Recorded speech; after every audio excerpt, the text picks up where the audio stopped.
Kita sekarang akan memasuki acara inti kita karena ya, saya dapat info tidak ada kuis untuk PA ini. Kita akan langsung masuk kepada acara inti kita yang akan dibawakan oleh Saudari Gilberta Mahanani yang adalah seorang psikolog, dan topik kita pada saat ini adalah menyiapkan diri dalam menghadapi ketidakpastian. Dan kebetulan saya nggak dapat juga profil dari beliau, cuman yang saya sedikit dengar tadi ini Wenda ya, mungkin nanti boleh diperkenalkan langsung ketika membawakan materi PA kita kali ini. Untuk Saudari Gilberta dipersilahkan untuk langsung mengambil tempatnya. Terima kasih. Oke, shalom selamat sahabat. Terima kasih Bang Brian sudah mengarahkan ke saya. Selamat sahabat Jemaat Zenly. Senang sekali akhirnya bisa bergabung di sini, walaupun sebenarnya saya lagi mudik, jadi lagi di Jakarta. Cuman memang karena kondisi kita masih belum memungkinkan, akhirnya kita bisa ketemu di sini. Memang saya nggak pernah gereja atau berjemaat di Zenly, tapi suami saya beserta keluarganya adalah Zenlian gitu ya. Dan sebelum akhirnya kami pindah ke Makassar, saya sempat beberapa kenalan juga. Ada Bang Daniel, ada Ayu, mungkin ada Om Heri kalau ada ya. Om Heri ini anaknya sahabat saya dari SD, jadi udah cukup kenal, dan mungkin ada beberapa teman-teman yang jauh di mata tapi deket di Instagram gitu ya, karena kita tetap keep in touch di sosial media. Baik, hari Sabat ini saya dihubungin sama Erik, jadi diminta untuk membawakan materi. Sebenarnya bingung juga ya, maksudnya mau apa gitu, karena kayaknya masih tahun baru, masih belum percaya bahwa kita sudah melewati 1 tahun gitu, karena kayaknya kok tahu-tahu udah habis aja 2020-nya. Oh iya ya, udah kedengeran kalau gini? Udah ya? Oh iya ya, emang agak jauh dia. Nah, jadi mungkin hari ini sekadar lebih sharing-sharing gitu ya, dan saya sangat senang kalau nanti akhirnya jadi banyak mungkin teman-teman Zenly yang akan bersaksi, karena secara ini juga PA pertama di tahun 2021. Oke, aku sambil sharing ya, share screen maksudnya.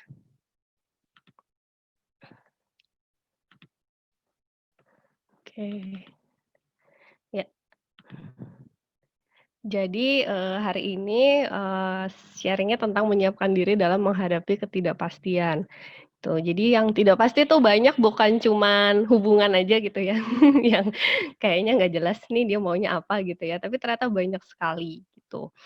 Nah, ini kenalan lagi, saya Gilby, mungkin kalau nggak kebayang, ini suami saya Wenda, ada juga di belakang sana, terus saya psikolog klinis kerjanya.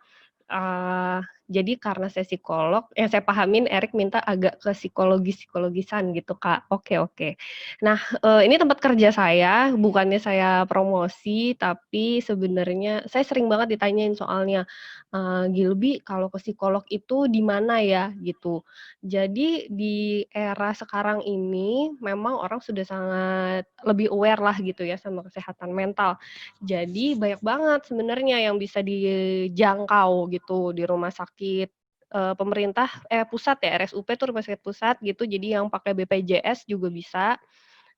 Terus saya kerja di klinik kerja di platform, jadi online, bahkan klien saya banyak dari negara Jerman gitu, tapi orang Indonesia ya, karena mereka di sana kalau ke psikolog tuh kayak nggak nyambung gitu orangnya.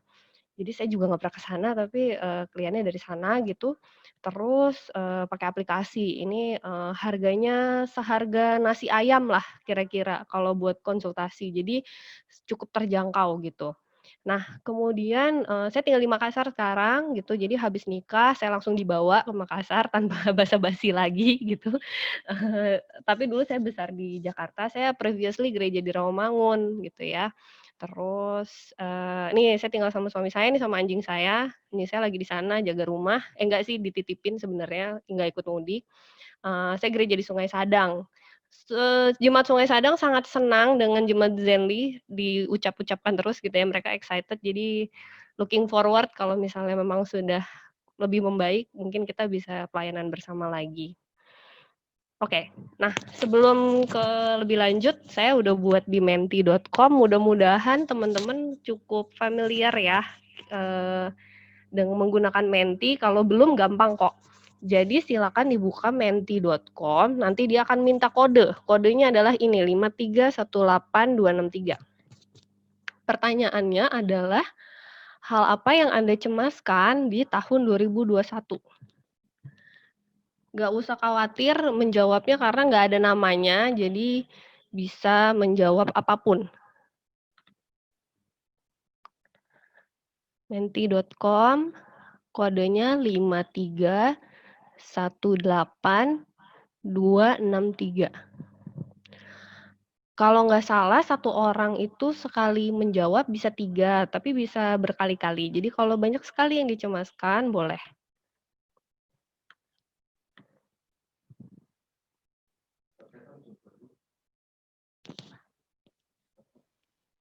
Kak Yuli, tulisan Ya. versi this questions is not open for voting. Oh gitu, oke. Sebentar ya, saya stop share.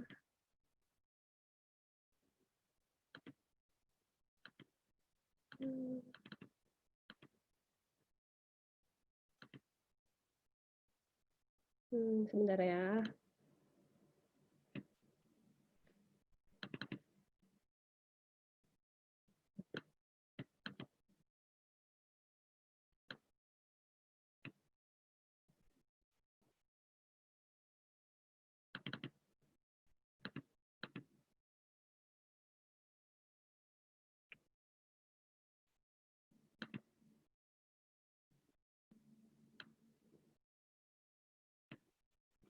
Masih nggak bisa ya?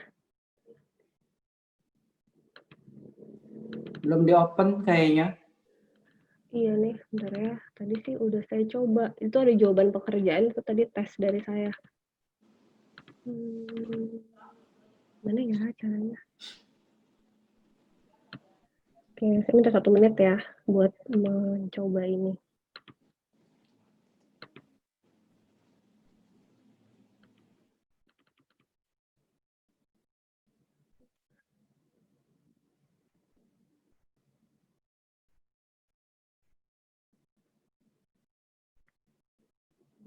Tunggu. Udah bisa? Oh, belum.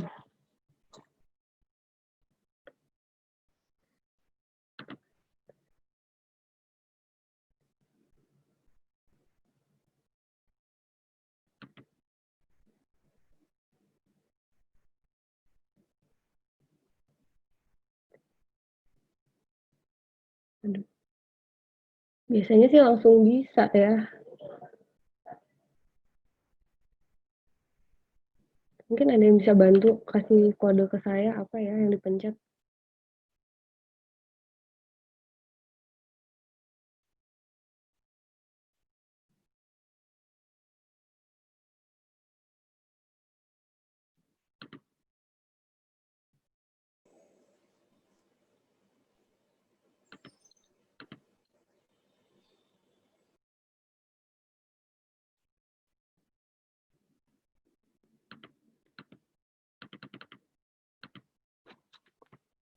Tunggu. Saya buat baru aja nih.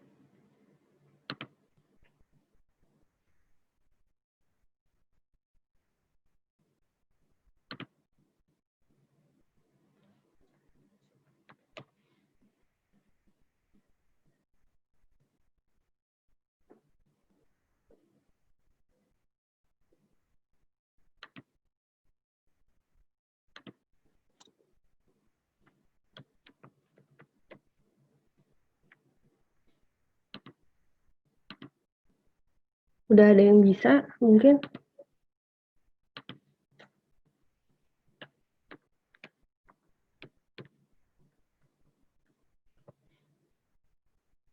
Oke, kalau gitu kodenya baru aja deh. Sebentar ya. Sorry banget.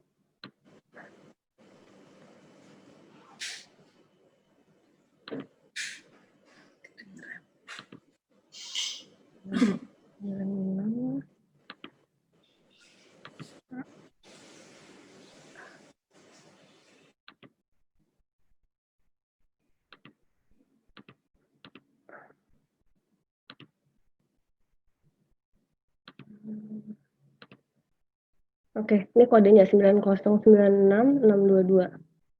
Mudah-mudahan kalau nggak bisa berarti kita next aja. 9096622.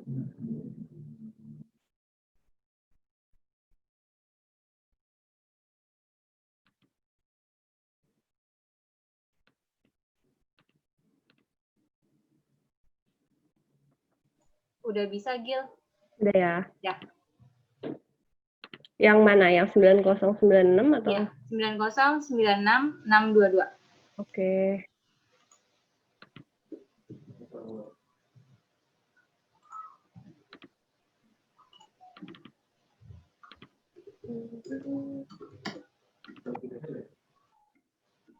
Apa? Bukan. Ada pertanyaan dari Bapak di belakang saya, bukan pilihan ganda.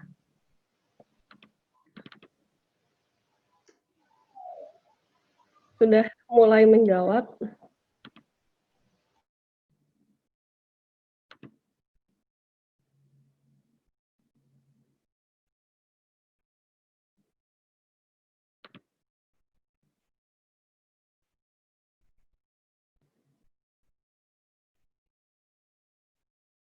Nah, ditanya kapan nikah? Baik, mendapatkan pekerjaan, menyelesaikan tesis, ekonomi, masa depan, semakin memburuk COVID, jodoh, karir.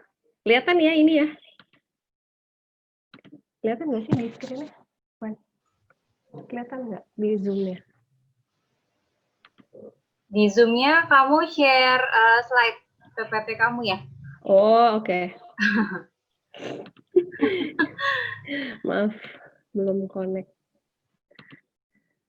Stop share dulu, share screen. Nah. Udah? Ditanya. Ya, udah. Oke. Karir, kurang percaya diri. Kayaknya kalau yang paling gede itu yang banyak gitu. Jadi dia nggak model apa namanya, nggak model chart gitu, tapi lebih besar tulisannya karena banyak sekali pilihannya. Ragu-ragu ambil keputusan. Oke, skripsi. Tadi ada yang skripsi, ada yang tesis. Lalu ada sakit, kesehatan ya, memang jadi isu utama. Terus masa depan, keluarga, ekonomi, pandemik masih berlanjut, betul. Jodoh.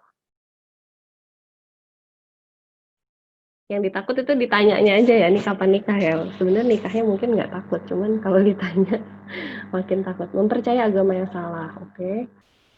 Mudah-mudahan kita sama-sama belajar ya. Semakin memburuk. Kurang percaya diri ya. Ada lagi mungkin, kita masih ada waktu mudah-mudahan. Gereja belum open juga, oke. Rasanya kangen juga ya ke gereja langsung, bersosial jarak dekat, kuliah, muncul virus baru, oke. Baik, kayaknya udah ya. Oke, saya stop share. Ya. Ini udah kelihatan lagi ya slide saya ya? Udah. Nah, oke. Nah, jadi ketidakpastian itu akan menjadi tremendous anxiety. Tremendous itu kayak jumlah yang sangat besar gitu dalam kecemasan. Nah, kita akan bedakan dulu sebenarnya takut sama cemas gitu ya. Jadi seringkali kita nggak bisa bedain gitu. Aku takut besok ketemu calon mertua misalnya gitu ya, hari Minggu dikenalin nih awal tahun. Takut itu sebenarnya karena besok sifatnya itu adalah cemas gitu ya. Jadi kelihatan ya di sini orang ketakutan, dia takut ini ada ular gitu ya. Jadi kalau ada ular di depan kita sekarang, here and now itu adalah takut gitu ya. Tapi kalau sifatnya besok, sifatnya future lah gitu ya, nggak tahu kapan, itu namanya cemas. Takut nanti waktu masuk kantor gitu. Nanti kalau sudah masuk kantor, saya nanti ketemu bos saya lagi misalnya. Nah, itu cemas namanya. Gitu. Jadi cukup jelas ya bedanya takut sama cemas. Sehingga ketidakpastian itu memang cemas gitu karena future nggak tahu gimana nanti di sana gitu. Nah, sebelum lebih jauh, kenapa kita bisa cemas? Kita lihat dulu ini pinjam foto Bang Daniel. Ini atas saran Wenda loh Bang, mudah-mudahan saya nggak dimusuhin. Nggak Jadi apa-apa, lanjutin aja nggak apa-apa. jadi jadi apa perbedaan otak reptil, mamalia dan manusia gitu ya.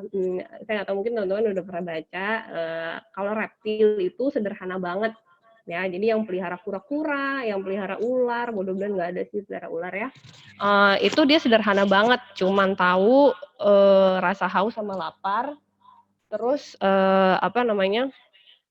Pokoknya gimana dia bisa kenyang, dan gimana dia bisa hidup. Nah, kalau mamalia lebih kompleks gitu ya. Masih bisa ingat, masih bisa ada rasa kasih sayangnya gitu ya. Mencakup motivasi, perasaan, memori, bahkan perilaku parenting gitu ya. Jadi nggak pernah denger sih anjing makan anaknya sendiri gitu, saya belum pernah dengar. Nah, manusia itu paling sempurna gitu, mencakup kemampuan otak reptil dan mamalia, ditambah kemampuan perencanaan. Nah, perencanaan di sini kadang-kadang jadi meleset, jadinya jadi kayak cemas gitu ya. Kita langsung, wah nanti begini, nanti begitu. Bahasa, abstraksi, dan reasoning gitu. Jadi kadang-kadang kesempurnaan kita malah melemahkan kita gitu ya. Kita udah dikasih Tuhan yang paling sempurna, tapi kita jadi salah gitu sesekali untuk memikirkan kecemasan kita. Nah, ini saya bikin ini coba ya. Jadi apa yang terjadi ketika sebenarnya kita mengalami ketidakpastian? Pertama kan ini ketidakpastiannya. Habis itu si survival brain kita langsung melihat bahwa ini adalah bahaya. Karena ini sesuatu yang nggak tahu, kita nggak tahu apa gitu ya. Ditanya bulan Maret 2021, waduh nggak tahu nanti COVID-nya gimana, nggak tahu nanti saya masih kerja atau nggak tahu saya masih pacaran sama dia atau enggak misalnya. Atau, mungkin teman-teman ada yang sudah merencanakan pernikahan, waduh nggak tahu ya nanti kalau COVID-nya makin parah, saya boleh nikah di gedung nggak ya? Yang kayak gitu-gitu. Nah, ini bahaya. Sehingga kadang-kadang ketika menjumpai kebahayaan ini, kita jadi kayak menyusun cerita sendiri di pikiran kita. Sebenarnya mungkin maksudnya plan B gitu ya. Kita punya plan E, kita punya plan B. Tapi kadang-kadang kita menyusun cerita ini berlebihan gitu ya, negatifnya, sehingga kita mengambil kesimpulan yang paling buruk gitu. Wah udah deh pasti nanti Maret nih gue udah nggak kerja lagi. Sekarang aja, penghasilan, perusahaan udah turun terus misalnya kayak gitu. Maret nih udah tutup deh perusahaan gue, misalnya kayak gitu. Padahal kan belum ada yang tahu gitu ya. Nah itu yang, ada istilahnya catastrophizing gitu ya, tapi intinya adalah kita seringkali terlalu lompat gitu ya untuk mengambil keputusan yang paling buruk. Tuh. Nah, hal yang dapat kita lakukan untuk menghadapi ketidakpastian, di dalam bidang psikologi itu erat sama, ada pemahaman gitu ya, self compassion. Sebenarnya ini bukan hanya psikologi, tapi banyak gitu ya. Tapi si self compassion ini sebenarnya menjelaskan bagaimana kita bisa memperlakukan diri dengan penuh kasih sayang dan lebih jauh memberikan kasih sayang, perhatian, kebaikan, dan belas kasih diri kepada orang lain juga gitu. Jadi kalau orang-orang bilang, oh kalau self compassion berarti cuma cintakan diri gitu. Enggak juga, tapi kita juga ke orang lain gitu. Nah, ini ada tahapan di self compassion.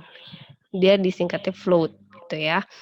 Nanti kita bahas satu-satu habis ini. Nah, pertama itu find your silent place. Jadi memang ketika menghadapi ketidakpastian yang muncul cemas itu sebenarnya kan kayak sesuatu yang alamiah gitu ya. Karena penjelasan tadi sebenarnya kita punya otak yang paling sempurna, terus kondisinya memang tidak pasti gitu. Jadi secara alamiah kita wajar untuk merasa cemas. Nah, waktu mulai cemas kita mau gimana gitu ya. Nah ini yang pertama, kita ada find your silent place. Jadi memang baik adanya untuk mengambil, waktu yang lebih tenang, untuk diri kita sendiri. Terus, berjarak dengan orang lain. bukannya kita harus bermusuhan atau sampai ngeblok gitu atau misalnya sampai gimana banget gitu, enggak juga. Tapi kita memang butuh berproses dengan diri kita sendiri gitu ya untuk lebih tenang. Di sisi lain, bukan hanya dengan orang lain, tapi kita juga perlu membatasi penggunaan gadget dan juga media sosial gitu ya. Gadget sama media sosial ini kan nggak selalu soal orang lain ya, maksudnya bukan, orang yang kita kenal gitu, tapi kayak misalnya berita gitu. Mmm, siapa mungkin di sini ada beberapa yang merasakan kebanyakan baca berita jadi takut sendiri gitu ya, jadi cemas berlebih gitu. Itu memang jadi isu sih gitu ya selama masa pandemi ini gitu ya, karena kita takut, kita lihat berita, tambah takut gitu. Nah, itu kita butuh juga untuk membatasi, penggunaan gadget untuk baca berita juga gitu. Nah, terus terus error. Sebentar ya.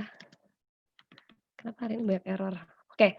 Nah, ini, yang kedua, let go of judgment gitu ya. Nah, pada saat kita sudah mulai lebih tenang, kita berproses sendiri gitu ya, kita tuh bisa berdoa, bisa nangis, atau bisa bicara sama diri sendiri gitu ya. Jadi coba pahami apa yang terjadi. Intinya kita tidak memberikan penilaian atau judgement yang terlalu berlebih gitu ya. Jadi pahami aja dulu tadi kenapa ya prosesnya seperti ini gitu. Kemudian hindari menyalahkan diri kita sendiri. Saya sering bilang, sama orang lain atau sama klien gitu ya, klien tuh ini ya, pasien, klien. Jadi, jangan sampai karena kamu sedih, misalnya, kamu sedih nih berantem sama pacar gitu ya, pasti sedih kan berantem sama pacar, tapi, waktu kita sedih, kita marah sama diri kita, karena kita sedih. Jadi 2 ya perasaan negatifnya. Udah kita sedih karena berantem, terus kita marah karena kita sedih gitu. Jadi 2 hal. Padahal sebenarnya kalau sedih, sedih aja nggak apa-apa gitu. Toh emang siapa sih yang seneng karena berantem gitu ya. Jadi, take your time gitu untuk merasakan itu semua.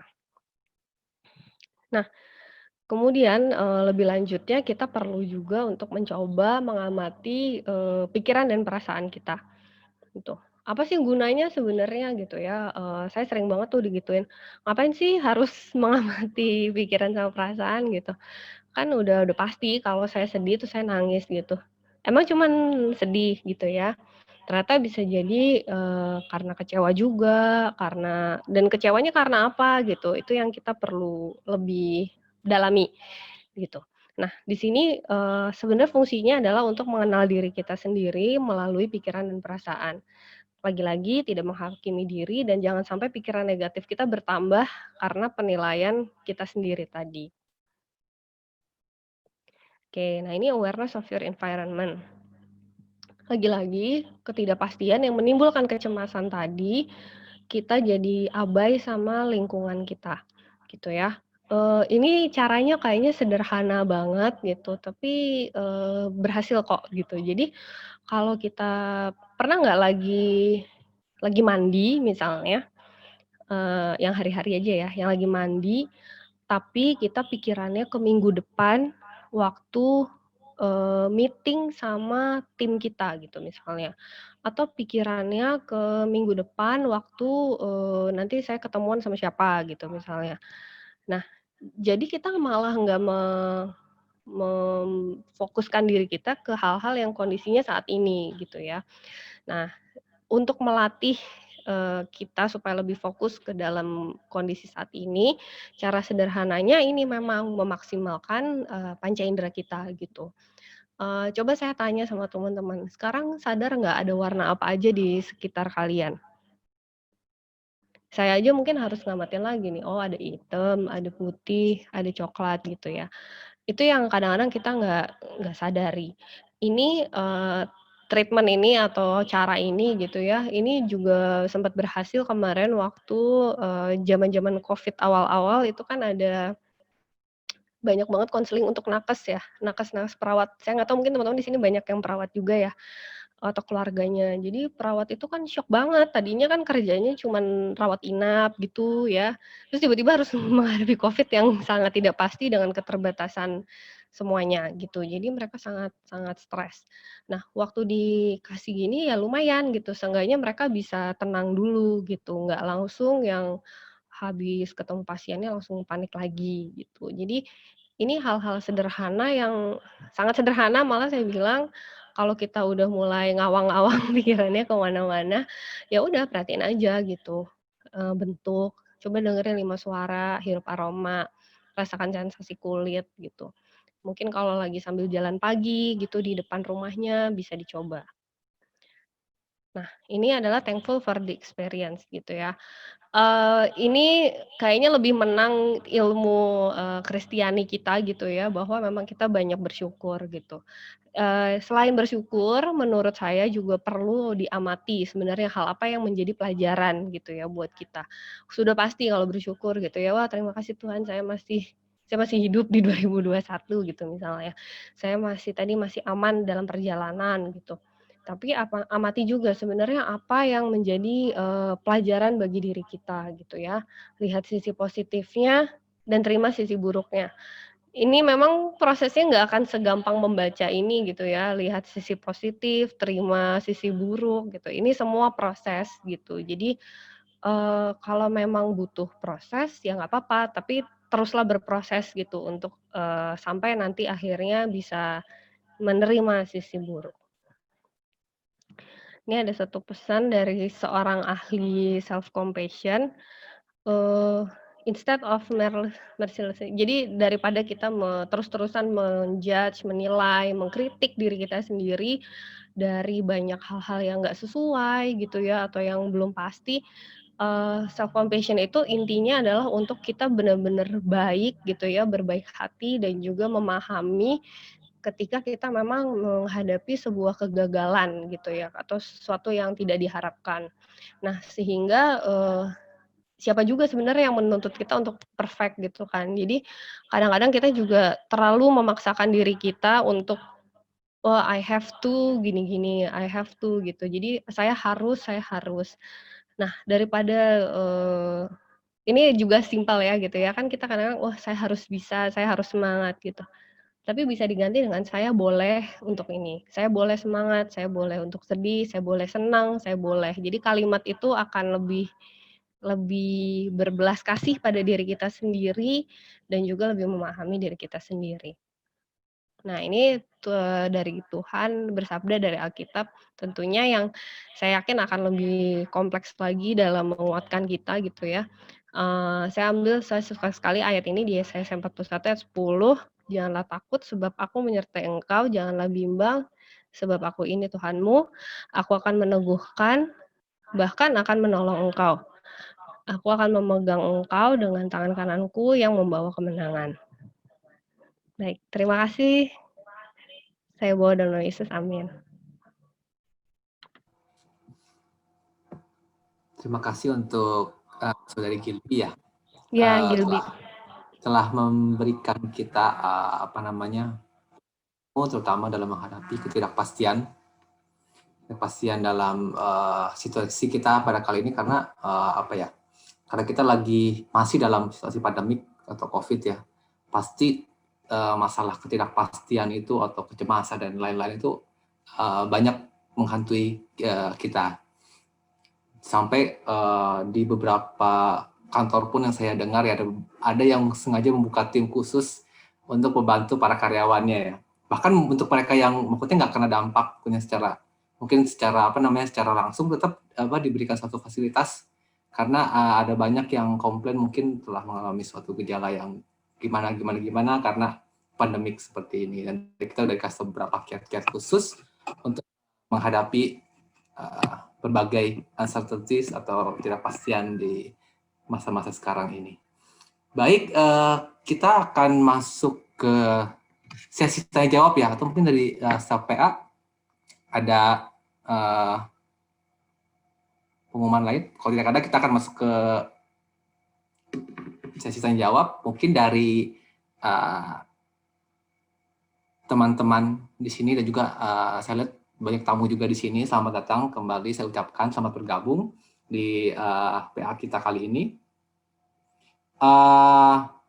mungkin ada yang ingin bertanya, boleh langsung secara japri juga kok. Jadi saya nggak akan sebut namanya, dan saya akan langsung bacakan aja ininya secara anonim.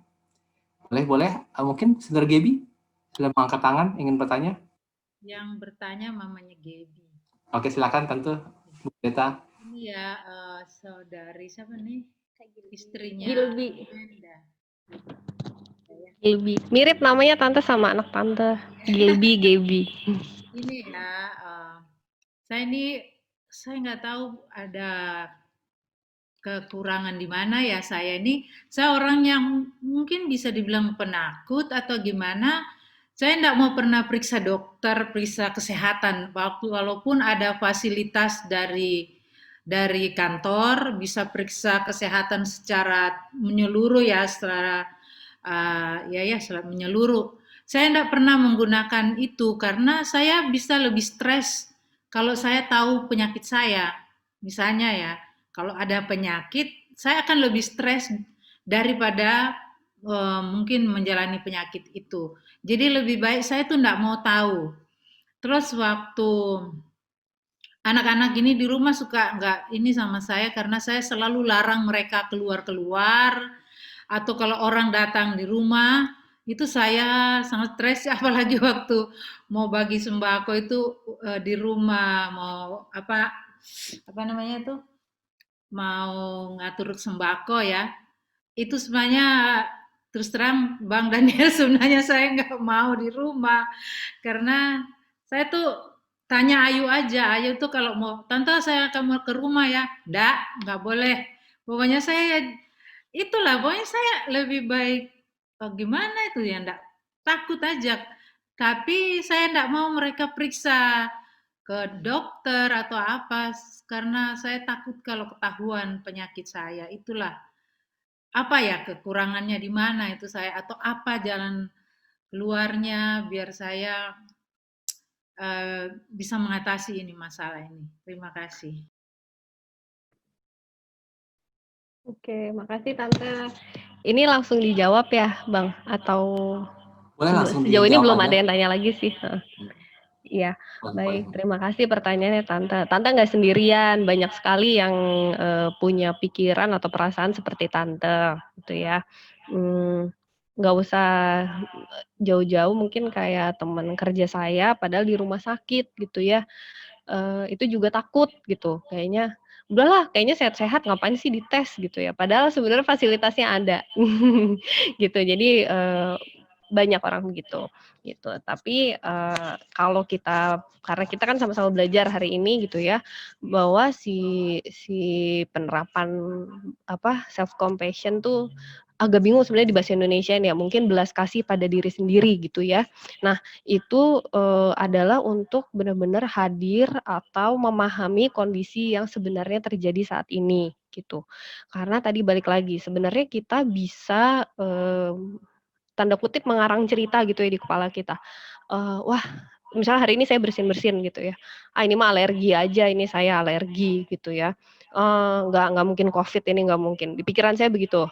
Padahal sebenarnya kan ada sesuatu yang objectively gitu ya, yang sangat objektif atau yang memang sebenarnya kejadiannya apa sih gitu ya, kita yang perlu tahu juga gitu. Jadi kalau memang belajar dari pengetahuan tadi yang kita sama-sama pelajari, dasar-dasar ilmunya, ya memang kita sebaiknya tahu hal yang objektif gitu loh Tante. Jadi memang benar-benar udah teruji itu kenapa sih gitu. Jadi kita mesti terbuka juga dengan hal-hal yang sebenarnya kita hadapi.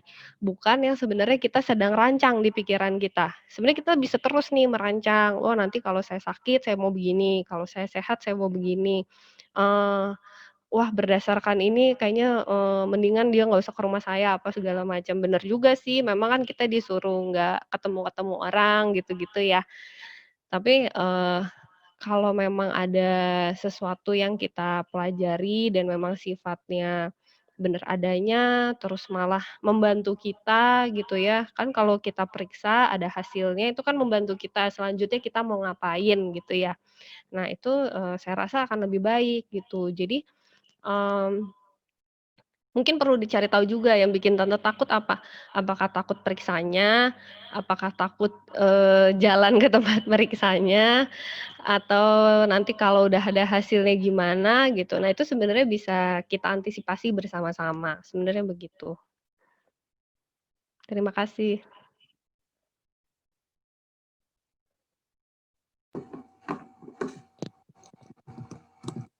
Kasih, Saudari Kirby dan juga Tante Bu Meta Flar, masih ada yang ditanyakan? Atau sudah cukup dengan jawabannya? Ya memang saya takut ketahuan penyakitnya. Itulah masalahnya. Bukan saya takut mau kemana, mau ke dokter atau apa. Saya takut ketahuan penyakitnya justru itu yang bikin tambah sakit jadinya. Jadi bagaimana mengatasi rasa takut itu? Gitu loh. Iya, sebenarnya lebih baik tahu daripada nggak tahu ya Tante. Maksudnya kalau tahu kita jadi tahu apa yang harus dilakukan. Tapi kalau nggak tahu, kita makin nggak tahu lagi kemana gitu. Itu yang pertama ya. Ya kemudian itu kalau kita tadi Tante juga udah ngomong sendiri ya, semakin nggak tahu, semakin takut jadi semakin sakit gitu ya Tante ya? Kalau saya nggak salah dengar. Jadi memang karena kita makin tidak tahu terus kita, berpegang sendiri gitu ya sama pendirian kita jadi semakin membuat cerita sendiri gitu di kepala yang akhirnya mungkin bisa jadi malah melemahkan kita gitu. Saya yakin mungkin ada keluarga juga yang bisa saling menguatkan ya sebenarnya. Semakin saya tahu tuh saya semakin mungkin lebih sakit. Lebih baik saya tidak tahu. Itu saya tidak tahu. Kalau saya tahu justru saya nggak stres kayak Pak Pendeta dari Sumatera waktu itu kan saya bilang nggak usah lah ke sana, nggak usah. Setelah ada temennya yang kena, saya nyalain dia terus. Dia bilang, ah, enggak apa-apa, gini-gini enggak apa-apa. Dan padahal sebenarnya dia memang nggak apa-apa juga. Sampai sekarang sehat-sehat. Cuma itulah saya kalau takutnya saya itu kalau sudah sakit. Kalau ketahuan sakit, sudah seperti itu orangnya kayaknya ya. Iya, padahal belum tentu sakit ya Tante ya sebenarnya kalaupun diperiksa.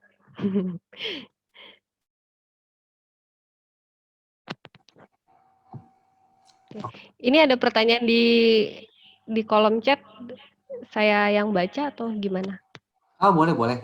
Kalau yang langsung bertanya ke Gibi boleh langsung dibacakan dan dijawab juga. Oke, ini ada titipan pertanyaan dari sahabat saya, bagaimana cara mengatasi kecemasan yang berlebihan sampai-sampai ada ketakutan sama dilihat orang. Akhirnya malah jadi nggak percaya diri dan jadi gelagapan kalau di depan orang banyak. Takut dilihat banyak orang, dalam kurung ya, dalam kurung takut dilihat banyak orang, nggak berani ketemu mata dengan orang banyak, rasanya kayak intimidasi kalau udah dilihat banyak orang. Baik, jadi sebenarnya kecemasan itu, bisa dibilang akar dari, penyakit kesehatan mental gitu ya. Nggak usah takut, "Oh saya gila," enggak, bukan gitu. Tapi, bisa kalau nggak teratasi gitu memang akan semakin, banyak gitu yang dialami yang lebih buruk atau lebih memberatkan kita gitu. Jadi, sebenarnya kenapa saya juga sharing-nya ini, begitu ada rasa cemas sebaiknya kita bisa menanganinya dulu gitu ya. Karena kalau semakin cemas ini dibiarkan saja terus-menerus, itu jadi macam-macam. Nah, salah satu cemasnya itu memang bisa jadi berlebihan kayak yang di-sharing di teman kita ini gitu ya, ketakutan dilihat orang. Ini, sejujurnya sih memang jadi hal yang lebih parah gitu ya sebenarnya. Mungkin baiknya sih sharing ke psikolog langsung aja sih kalau saya boleh saran gitu. Karena memang tadi yang saya bilang sebenarnya sekarang dijangkaunya udah banyak, bahkan kayaknya ada beberapa yang menyediakan gratis gitu kalau memang ada keterbatasan. Nah, Karena memang kalau misalnya si takut banyak orang ini sudah sangat spesifik kan gitu ya. Jadi dia cemas terhadap suatu hal yang spesifik. Biasanya kan kalau kayak tadi kita di awal kita cemas banyak hal gitu ya di 2021. Tapi ini sangat spesifik yang mana yang semestinya kita nggak perlu cemas tentang itu gitu ya, soal tadi diliatin orang itu. Jadi, ada baiknya sih memang konsultasi langsung kalau soal ini gitu ya. Tapi memang langkah awal kita perlu tahu sebenarnya hal apa yang paling kita cemaskan dan hal apa yang paling tidak kita cemaskan. Jadi kita bisa buat mengukur diri sendiri dulu sebenarnya kita paling cemas sama apa, begitu. Mudah-mudahan menjawab ya, nanti kita boleh ngobrol sesudah ini. Oke. Di sini kan ada beberapa pertanyaan baru juga ya. Cuma yang jawab ini mungkin yang jawab dulu saya coba tanyain ya. Beberapa yang jawab langsung sebelum kita nanti bacakan yang ada di kolom chat. Oke, ada seseorang yang bertanya, saya nggak akan menyebutkan namanya. Dia bertanya, apakah normal ketika saya sedih menangis, ketika gembira saya juga menangis, ketika marah juga menangis dan kebanyakan ekspresi, begitu. Maksudnya apakah normal mungkin ya? Mungkin saudara Dewi boleh menjawab. Oke, baik. Terima kasih pertanyaannya. Ini saya juga pernah tanyain, jangan-jangan nonton Doraemon juga nangis gitu ya. Tapi gini, sebenarnya menangis itu kan ekspresi gitu ya. Jadi kan ada orang yang ketawanya, kalau orang Jawa bilang tuh cuawaan gitu. Jadi kayak ngakak, suaranya kemana-mana gitu. Atau ada yang sampai pukul-pukul meja atau apa gitu. Nah, sebenarnya kalau ekspresi sih sepemahaman saya cukup bisa dikendalikan gitu ya. Kita bisa ngelatih sih gitu ya. Tapi menangisnya itu seperti apa? Kalau emang cuma keluar air mata, saya rasa kalau nggak terlalu mengganggu, nggak apa-apa ya gitu. Tapi memang ya itu tadi lagi-lagi ekspresi sebenarnya bisa kita kendalikan. Cuman nggak perlu ditahan kok gitu kalau misalnya memang dia menunjukkannya dengan nangis ya udah gitu. Tapi mudah-mudahan nggak sampai mengganggu ya, yang cerita ini gitu. Kalau misalnya sampai mengganggu orang lain gitu, atau misalnya jadi ngeraung-raung gitu nangisnya atau gimana, ya itu perlu dilatih sih untuk tidak, menangis, bisa diganti dengan kegiatan yang lainnya atau bentuk ekspresi yang lainnya gitu. Kurang lebih begitu. Terima kasih. Oke, terima kasih dan saya akan coba untuk melanjutkan ke yang japri saya berikutnya. Ada juga yang bertanya, mau tanya, aku agak sulit untuk menetralkan diri kalau ada masalah yang terjadi. Itu yang membuat aku jadi nggak bisa memahami apa yang sedang terjadi dan mengenal diri sendiri. Apa ada contoh yang praktikal di mana supaya bisa memahami dengan benar apa yang terjadi dan memahami diri sendiri? Oh iya, Kak. Dan karena tidak bisa menetralkan diri ini, malah jatuhnya akan cenderung menyalahkan diri sendiri. Nah, itu mungkin bisa dijawab oleh Gilby. Oke, baik. Terima kasih pertanyaannya bagus. Banyak tuh yang mengalami begitu ya, mungkin di antara kita bukan cuman teman kita ini sendiri. Jadi memang, saat kita marah atau mengalami kondisi yang nggak kita harapkan, itu kan jadi macam-macam rasanya, begitu. Nah memang, kalau tadi kita kembali ke tahapan, yang tadi saya share itu kan jadi kita pertama memang berada di kondisi yang silent dulu gitu ya, yang tenang. Itu jadi langkah awal sebenarnya gitu ya. Jadi jangan sampai kalau kita udah sadar kita marah, kita malah terus-terusan berada di situ. Jadi bener-bener terus-terusan, udahlah marah terus udah katain aja semuanya, dorong-dorong, lempar barang dan selainnya gitu ya. Sebaiknya tidak seperti itu. Jadi memang untuk berjarak dulu, untuk tidak, berinteraksi dulu dengan yang lain atau memisahkan diri sebenarnya jadi hal yang baik gitu. Kenapa? Karena tadi ekspresi kita tuh bisa bermacam-macam, yang mungkin malah bisa memperburuk kondisi, sebenarnya begitu. Jadi, tadi kalau misalnya pertanyaannya seperti itu, mungkin bisa atur nafas dulu, minum dulu, duduk dulu, pergi dulu, ke mobil dulu sendirian misalnya, atau ke kamar mandi sendirian, eee, atau simpelnya ya, misalnya udah gemes banget, remas-remas aja kertas, gitu. Itu, hal yang wajar kok gitu, karena kita punya ekspresi yang berbeda, kita punya energi yang berbeda dalam setiap kemarahan kita gitu. Jadi, itu hal yang wajar. Nah, baru nanti sesudah itu, mulai kenali gitu ya, ini sebenarnya tadi kejadiannya gimana, perasaan saya tuh apa gitu. Apakah saya marah, apakah saya kecewa, ataukah saya, sedih atau apa gitu ya. Karena sebenarnya jadi berbeda-beda yang kita rasakan gitu. Sehingga untuk selalu mengevaluasi apa pikiran sama perasaan kita, itu jadi hal yang penting gitu. Mudah-mudahan menjawab ya. Terima kasih. Baik, terima kasih. Dan ini juga ada masih ada beberapa yang jawab juga sebelum nanti Mhm. kolom chat. Mungkin ini sedikit Alkitabiah ya. Alkitab katakan janganlah takut sebab aku menyertai engkau. Nah, pertanyaannya sekarang adalah apakah takut itu dosa? Baik, kalau ditanya dosa atau enggak, saya selalu bilang tanya aja sama Tuhan. Ya, Soalnya saya nggak bisa nentuin dosa atau enggak. Tapi kalau kita baca-baca cerita Alkitab atau baca firman gitu ya, Tuhan Yesus juga takut ya kalau nggak salah gitu. Jadi, yang saya pahami sih takut itu sebenarnya sebuah respon alami gitu. Maksudnya respon yang memang, manusia diizinkan, untuk memiliki perasaan itu. Takut kan perasaan sebenarnya gitu. Jadi jadi sih menurut saya itu memang sudah diizinkan Tuhan kita bisa punya kayak gitu. Cuman kalau dosa atau enggak, mungkin ada pendeta di sini yang bisa bantu saya gitu ya. Tapi, ya lagi-lagi dosa atau enggak kita sama-sama belajar di firman Tuhan gitu. Terima kasih. Oke, thank you Gilby. Sekarang kita akan masuk ke kolom chat sebelum nanti melanjutkan pertanyaan yang lain. Ada dari Angelicia Telly, mungkin Om Johan ya atau Tante Telly nih. Apa beda psikolog dan psikiater? Mhm. Iya sih saya juga udah baca. Jadi kalau psikiater itu dokter ya, dokter dulu. Jadi dia sorry, dia kuliah dokter dulu, jadi dokter umum, baru nanti ambil spesialisnya kejiwaan. Di lingkungan Advent juga kayaknya ada beberapa sih yang saya tahu, psikiater ya. Jadi ngambil spesialis, tapi spesialisnya jiwa. Jadi dokter namanya SPKJ gitu, itu kalau psikiater. Kalau psikolog, saya nggak pernah kuliah dokter, bahkan saya anak IPS. Jadi, kuliah psikologi, terus ngambil, S2 tapi yang kayak profesi gitu, jadi psikolog. Jadi kalau psikolog nggak bisa kasih obat, simpelnya gitu.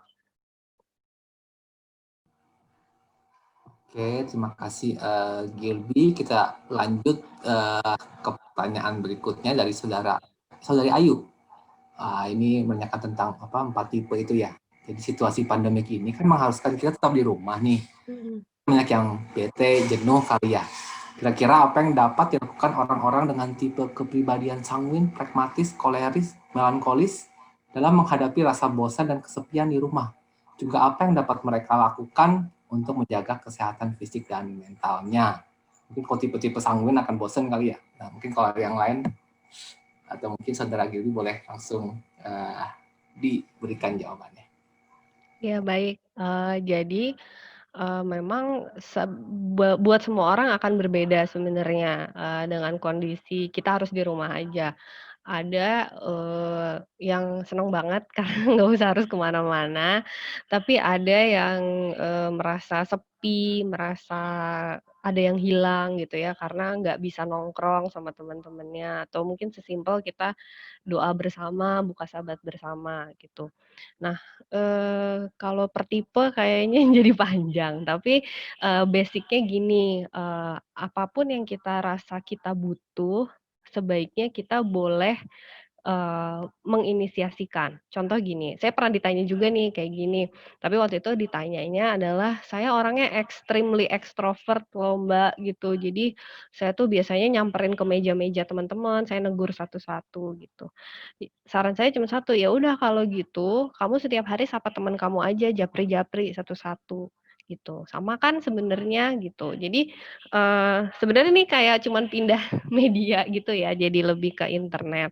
Kalau memang yang, sanguin banget gitu ya misalnya, ya udah bikin aja, sering-sering bikin games misalnya gitu, kita besok ada makan malam bersama tapi di Zoom misalnya kayak gitu. Atau, yang lainnya gitu ya. Jadi kalau, dan yang mungkin yang jadi terlalu suka dengan WFH jadi semakin suka untuk memisahkan diri dengan orang lain, itu juga saya rasa perlu hati-hati gitu ya. Nanti jangan sampai kita malah kehilangan teman gitu. Jadi sebaiknya juga sambil, tetap in touch lah gitu, kalaupun ada acara perkumpulan atau apa di Zoom tetap ikut gitu. Jadi, pahami dulu sebenarnya yang kita butuhkan apa. Ketemu misalnya, tapi kan ketemu nggak mungkin nih, yang paling kita butuh sebenarnya dari ketemu apa gitu. Oh ketemu itu yang penting adalah saya tahu kabar masing-masing atau saya bisa, mimpin acara gitu. Ya udah kalau gitu kamu jadi MC aja gitu, bikin acara, manage acaranya gitu. Jadi, kebutuhan kita terpenuhi. Terima kasih. Oke, baik, terima kasih. Dan untuk yang langsung chat di kolom chat seperti Ayu atau misalnya Om Johan, kalau nanti misalnya ada pertanyaan lanjutan boleh langsung ditanyakan.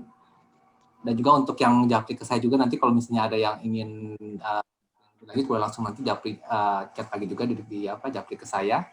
Ini masih ada beberapa pertanyaan yang japri nih. Jadi saya akan coba bacakan aja ya untuk yang pertanyaannya. Berikutnya yang japri ke saya ada bilang, rasa cemas itu adalah sesuatu hal yang lumrah. Boleh bantu infokan ciri-ciri cemas yang positif atau tidak berlebihan, supaya kita bisa mengetahui cemas yang kita alami ini masih hal yang lumrah atau bukan cemas yang berlebihan gitu. Mungkin seperti gimana? Oke, baik. Jadi tadi ya seperti yang kita sudah bahas bahwa cemas itu sebenarnya cukup wajar gitu ya, karena tadi dengan kemampuan berpikir kita yang diciptakan Tuhan sangat baik gitu. Jadi ketika memang kita cemas, tapi kita bisa mengantisipasi, kita nggak ada gejala fisik jadi gemetaran, misalnya kayak tadi yang tanya di kolom chat itu ya, kalau ketemu orang jadi gemetaran, jadi nggak mau ketemu orang gitu. Itu kan cukup berlebih reaksinya. Dan yang penting adalah ketika kita tahu apa yang kita cemaskan dan kita bisa kontrol. Oke, kita fokus dulu ke hari ini, itu lebih baik. Jadi ketika kita masih bisa kontrol ke hari ini, ketika kita masih, nggak ada gejala fisik yang sangat mengganggu gitu ya, misalnya jadi nggak bisa tidur, nggak nafsu makan gitu. Terus juga ketika kita masih bisa membuat perencanaan ya, kalau misalnya memang, "Oh ya saya cemas, eee" 2 hari lagi masuk pertama kantor ya, tanggal 4 gitu.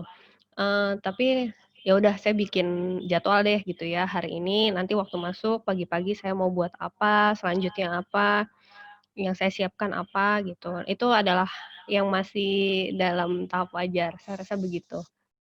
Terima kasih.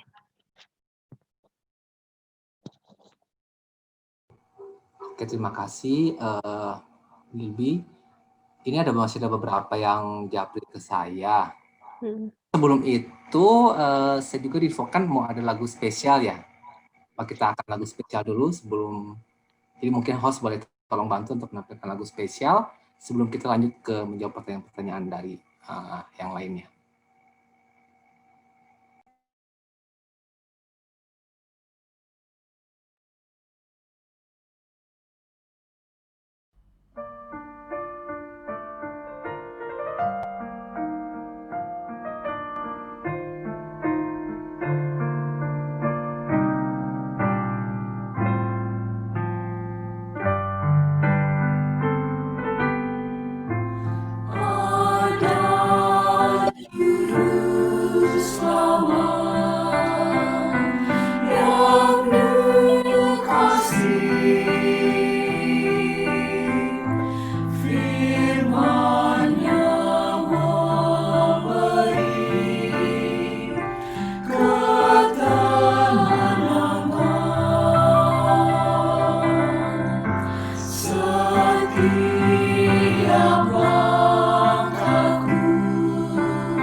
Amin, terima kasih untuk pujian dari Chen Liut Choir. Kita akan kembali untuk ke sesi tanya jawab sekarang karena memang ada, masih banyak beberapa yang masuk ke saya sampai sekarang.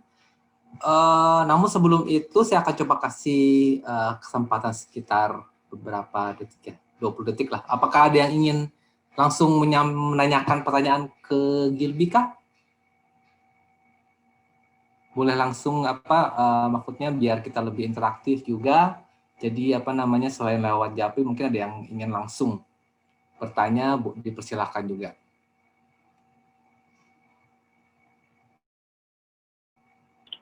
Dari gua aja, Bray. Boleh. Bang Daniel, silakan. Sahabat Gilby. Sahabat, Bang. Bang. Hai.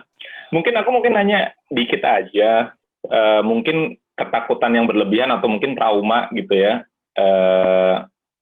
Apakah itu wajar? Misalnya kalau saya sih salah satu ketakutan saya sebetulnya misalnya kayak jarum suntik ya, walaupun saya tetap disuntik gitu ya, tapi setiap kali disuntik itu kayaknya melihat proses penyuntikan itu benar-benar menakutkan lah buat saya. Jadi saya tuh nggak pernah berani ngeliat pada saat jarum suntik itu nusuk itu benar-benar kayak ngilu lah buat saya gitu. Jadi dan mungkin kalau orang-orang lain banyak hal-hal lain lah ya, mungkin yang ketakutan yang berlebihan yang seperti itu. Mungkin kita tahu juga pendeta Henok misalnya takut nih kalau naik pesawat terbang misalnya, yang bukannya nggak percaya Tuhan, logikanya kan ini pendeta gitu. Tapi kan ketakutan itu seperti gimana ya, maksudnya saya bukannya masalah Tuhan percaya Tuhan atau enggak, tapi ketakutan itu kayak otomatis timbul dan kayak susah banget untuk dihindari gitu ya.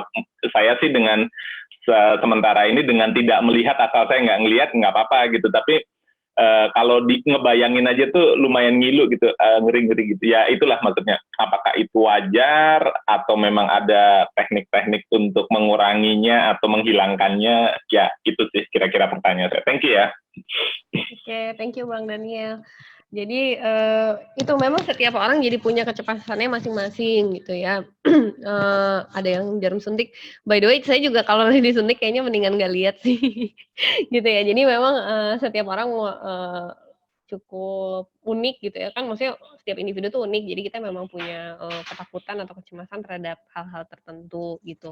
Nah, tapi kan jangan sampai akhirnya berlebih gitu ya, sampai kalau Bang Daniel bagus masih mau disuntik lah atau diambil darah mungkin kalau buat pemeriksaan gitu ya. Nah, teknik sederhana sebenarnya sebelum menghadapi langsung itu kita bisa kayak latihan dulu. Kita bisa lihat dulu nih dari video, misalnya dari foto gitu. Itu benar-benar pernah dipraktekkan sih gitu ya di beberapa kasus gitu. Nah, terus sebelumnya juga kita bisa melakukan hal yang membuat kita tenang gitu ya.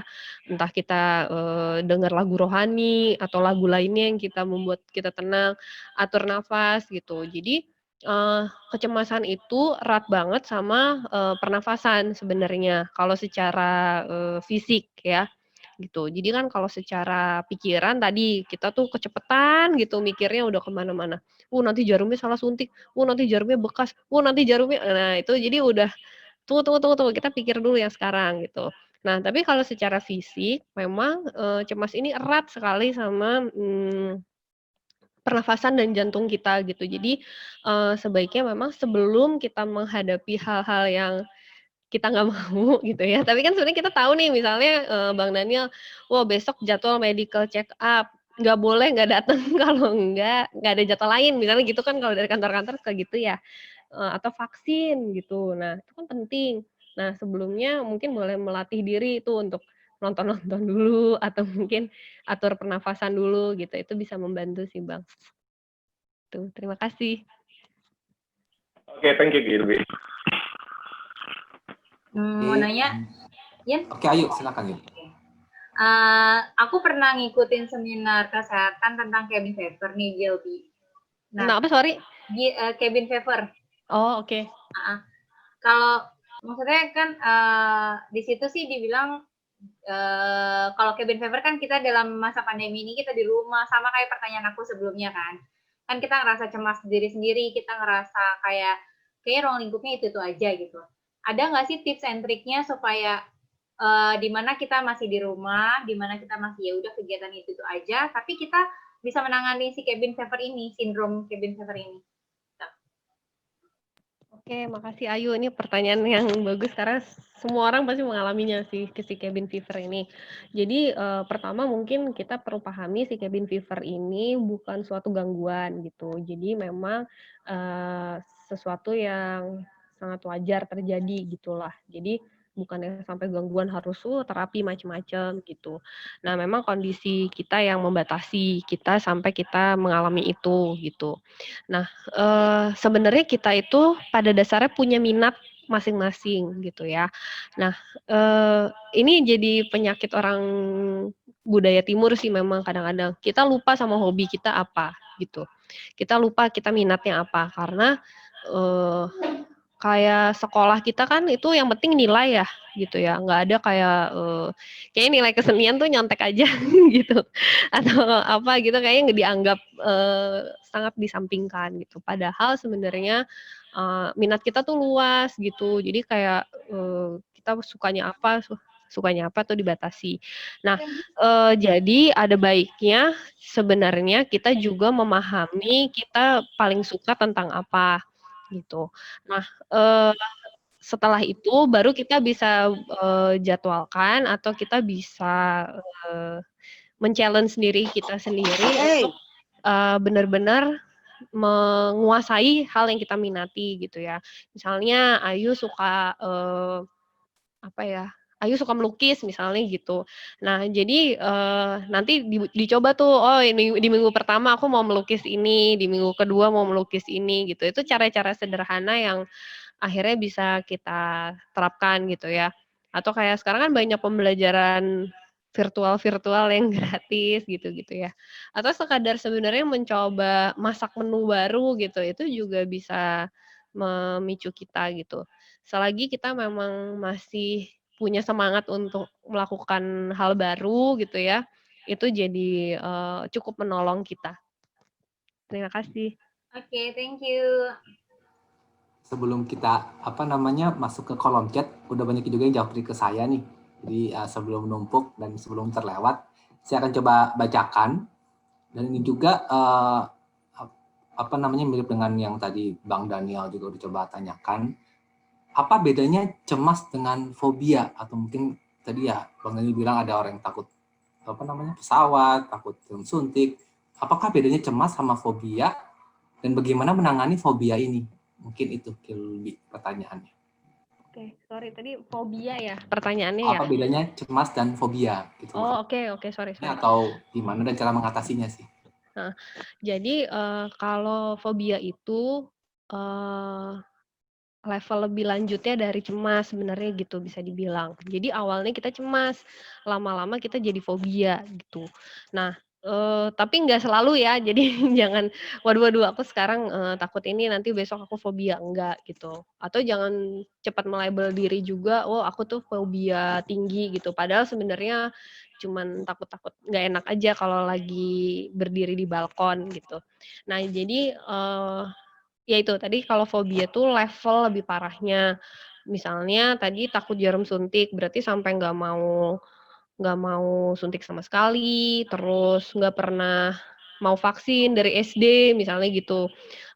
Terus, kalau misalnya lihat suntik aja udah kayak mau pingsan gitu. Nah itu biasanya gejala yang sudah sangat mengganggu, itu baru dibilang fobia.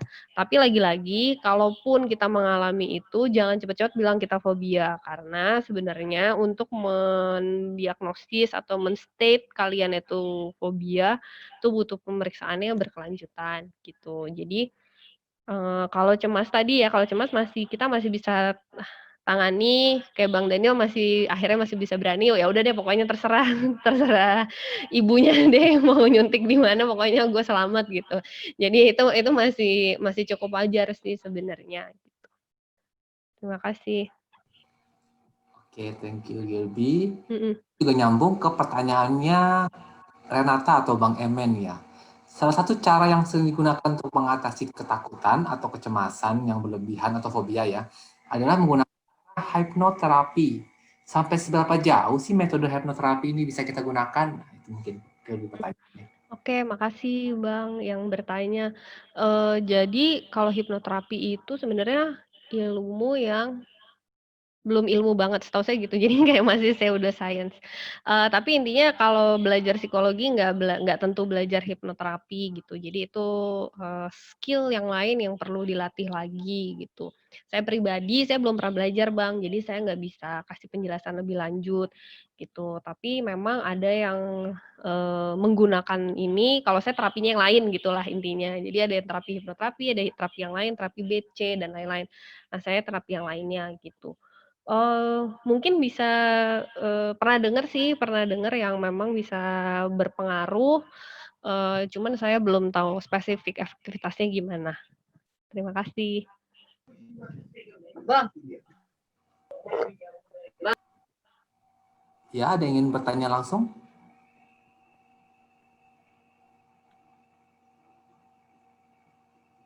Oke, kalau belum ada, saya akan coba bacakan yang jawab lagi ke saya nih. Saya akan coba bacakan, ada yang bertanya juga. Ketika kita menghadapi masalah, otak kita sebenarnya kan paham tuh apa yang terjadi, bagaimana, bagian mana yang salah, atau bahkan tahu sebenarnya ini tuh nggak perlu sedih, karena emang mungkin itu emang udah pasti masalah lah gitu lah, kita tahu itu masalah gitu kan, dan kita tahu sebenarnya nggak perlu sedih sih, tapi nggak tahu kenapa malah secara perasaan ya kita sedih aja gitu, dan ngerasa nggak seret. Nah, mana sih yang harus kita ikuti gitu loh? Apa kita harus deny perasaan kita kah? Atau gimana? Nah, itu mungkin. Oke, baik. Jadi walaupun kita tahu itu masalah, nggak ada kata-kata kita nggak perlu sedih gitu. Jadi saya mungkin koreksi bahwa sebenarnya kita itu boleh punya perasaan apapun gitu ya, karena itu sebenarnya natural. Perasaan itu beda ya sama pikiran ya. Kalau pikiran kan kita mau dia gimana, misalnya kalau lagi kesel, "Ih pengen gue pukul aja dia," gitu kan, misalnya gitu. Itu kan, gue mau pukul dia itu kan pikiran sebenarnya. Tapi kalau kita marah, kita kesel, sedih, kecewa, itu semua tuh alamiah gitu. Jadi sebenarnya kita tuh boleh punya perasaan itu dan kita justru belajar untuk menerima si perasaan kita. Oke, saya sedih karena saya dijahatin sama teman saya misalnya. Oke, saya kecewa karena saya minjemin uang nggak dibalik-balikin gitu. Ya siapa yang nggak kecewa kan gitu. Jadi kita boleh memang punya perasaan itu gitu. Tapi memang bagaimana mensinkronisasikan dengan pikiran kita, dengan ilmu kasih yang kita punya gitu ya. Itu yang jadi the next level gitu. Tapi basic-nya kita itu perlu mengenali diri kita dengan memahami kita punya perasaan apa gitu. Kalau saya boleh kasih analogi ya, perasaan itu tuh kayak cuaca. Jadi kalau misalnya kita naik perahu gitu ya atau kapal, kan sekarang ada weather forecast gitu ya, wow jam 3 nanti hujan gitu, jam berapa apa. Tapi kalau kita naik perahu itu kan nggak sekadar hujan panas atau berawan gitu ya, tapi ada ombaknya tiba-tiba tinggi, ada tiba-tiba udah dibilang hujan tapi kok panas gitu ya. Nah itu adalah si perasaan. Jadi perasaan itu cuaca sebenarnya gitu. Nah, kita bisa nggak kontrol si cuaca itu? Enggak ya, gitu ya. Walaupun kita udah, "Tuhan berikanlah kami cuaca yang cerah hari ini," atau mungkin yang percaya dukun udah ke pawang hujan gitu ya. Tapi itu, nggak bisa gitu, kita nggak bisa sepenuhnya mengontrol itu. Tapi kita bisa mengantisipasi, "Oh ini badai, berarti saya harus ngapain? Oh mungkin jangkarnya harus dikuatin, saya harus belok ke kanan, saya harus belok ke kiri," gitu. Jadi yang kita perlu lakukan adalah mengantisipasi atau akhirnya kita bisa melakukan apa ketika kita punya si perasaan itu, gitu. Itu yang lebih baik bisa kita latih. Jadi bukan deny perasaan atau, "Udah nggak boleh sedih," gitu. Nggak boleh marah nggak boleh marah. Nggak boleh marah-marah, bener, tapi nggak boleh marah itu jadi pertanyaan gitu ya. Baik, terima kasih. Thank you, Gaby. Masih ada beberapa yang jawab ke saya, tapi nanti kalau misalnya ada yang mau jawab pre-lang atau ada yang mau tulis di kolom chat langsung, atau ada yang mau ngomong langsung bisa langsung nanti bicara ya. Ini ada yang jawab juga ke saya, dibilang semakin dewasa ini, maksudnya gini, semakin dewasa kita kan semakin banyak masalah lah ya, semakin dewasa ini. Apa perlu kita berkonsultasi dengan psikiater atau cukup dengan kita cari solusi sendiri aja seperti dari hobi dan lain-lain? Itulah mungkin pertanyaannya, apakah kita perlu berkonsultasi dengan psikiater? Karena kan pasti semakin bertambahnya umur itu semakin banyak masalah hidup yang kita hadapi ya.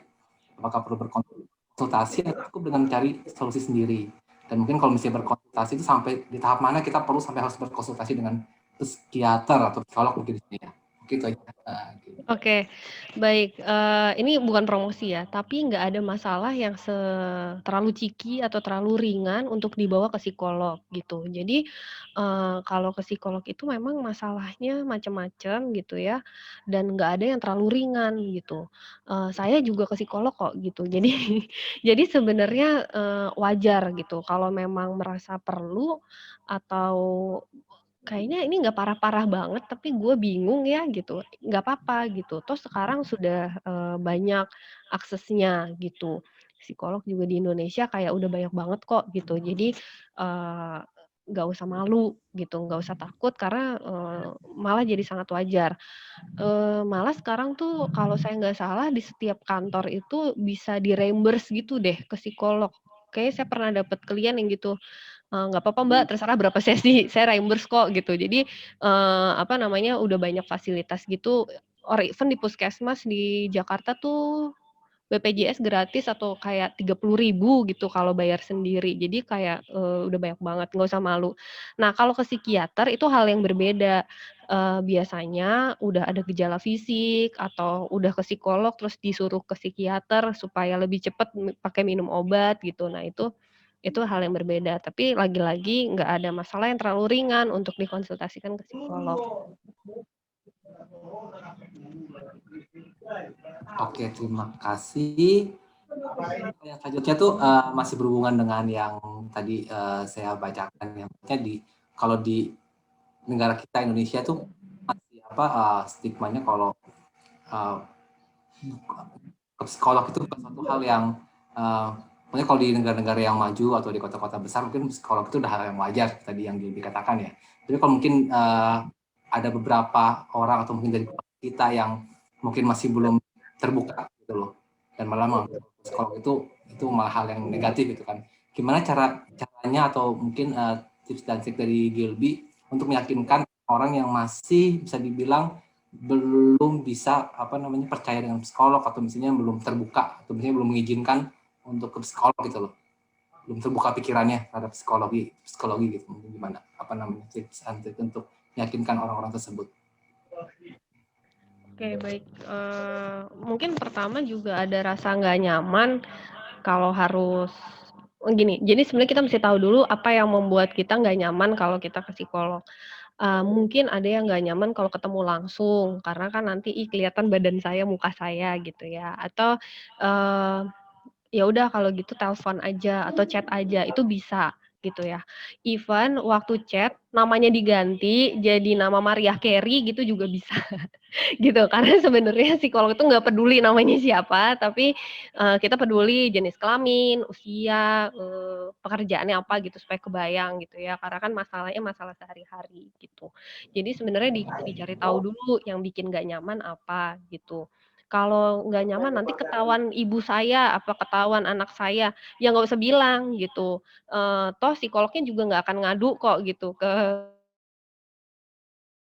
orang-orang terdekatnya. Banyak juga yang suami istri gitu, istrinya aja yang pergi, "Mbak jangan bilang suami saya." "Iya nggak apa-apa, orang saya juga nggak kenal kok sama suaminya," gitu. Jadi, yang pasti kerahasiaannya juga terjamin gitu. Jadi, justru kalau cerita ke tetangga jangan bilang siapa-siapa ya, nanti tetangganya cerita lagi sama siapa gitu ya, "Oh saya udah percaya banget sama dia," gitu. Tapi, ternyata akhirnya jadi pembahasan publik gitu. Kemudian kalau ke psikolog seenggaknya kita, jadi gini, ke psikolog itu bukan dapat saran ya, tapi membantu untuk kita berpikir lebih maksimal gitu. Jadi justru malah banyak ditanyain kalau ke psikolog gitu. Nah itu yang berbeda, kalau misalnya mungkin kita cerita sama kakak gitu, "Ya kan udah saya bilang kemarin begini begini begini," malah dimarahin, tapi kalau ke psikolog nggak kayak gitu. Jadi buat yang udah merasa punya masalah tapi bingung dan daripada nanti malah disaranin yang enggak-enggak, ya lebih baik, ke psikolog dan terakhir lebih objektif sih sebenarnya gitu ya, karena kan nggak kenal gitu. Mungkin kalau kita cerita sama teman kita, tapi teman kita lebih suka sama suami kita gitu misalnya. Jadi dia akan belain suami kita, bukan belain kita gitu ya. Itu yang jadi, lebih lebih pas gitu ketika memang ada hal yang perlu ditanyakan lebih ke orang yang lebih di luar dari circle dan juga dapat feedback-nya lebih objektif. Terima kasih. Thank you, Gilby. Ada satu japrian terakhir juga nih ke saya. Cukup menarik juga nih, gimana sih caranya mengatasi trust issue? Karena kan kadang kalau trust issue juga membuat kita jadi khawatir ya. Jadi parnoan, ini jangan-jangan dia begini, jangan-jangan dia begini, dia benar nggak sih gini? Jadi gimana cara mengatasi trust issue ini? Itu aja, Gilby. Oke, mudah-mudahan trust issue-nya nggak terlalu ke orang terdekat ya gitu, tapi, kepada siapapun kita bisa mengatasi, bisa dengan cara yang aktif, bisa kita yang tanya langsung gitu ya, kita cari tahu langsung, atau, bisa kita tanya langsung atau misalnya kita pasif gitu ya, tapi kita, mencoba mencari tahu dengan cara kita. Nah, tapi kadang-kadang cara pasif ini memang jadi kayak kepo gitu ya. Tapi, sebenarnya lebih baik kita, coba untuk kitanya duluan yang terbuka gitu ya. "Oh ini loh yang menurut saya, yang menjadi keraguan saya tuh ini," gitu. "Ini yang membuat saya, kepikiran tuh ini," gitu. Jadi sebelum kita berusaha untuk, tahu atau lebih memahami orang lain, kita juga bisa berusaha untuk kitanya yang lebih terbuka gitu. Eee, Lalu yang lain adalah kita juga sebenarnya perlu batasan ya, eee, mungkin trust issue-nya saya nggak tahu sih ini kasusnya apa gitu ya, tapi, gini, kadang-kadang kita berusaha selalu ingin tahu tentang seseorang atau sesuatu hal gitu ya. Tapi mungkin kita juga perlu pahami kita ini siapa gitu ya, kita ini batasannya sampai mana. Dan setiap orang punya kehidupan pribadinya masing-masing gitu. Jadi, misalnya, hubungannya atasan sama bawahan gitulah. Oh, gue pengen tahu banget nih bawahan gue gimana sehari-hari. Tapi ya dia juga punya kehidupan pribadi gitu. Jadi kita sebenarnya perlu juga untuk punya batasan, oh baik ini yang saya boleh tahu sampai sini, ada yang, saya nggak boleh tahu sampai mana gitu. Jadi itu yang perlu kita pertimbangkan juga. Terima kasih. Oke, terima kasih. Mungkin ada lagi yang ingin bertanya secara langsung ke Gilby? Atau ingin menulis di kolom chat?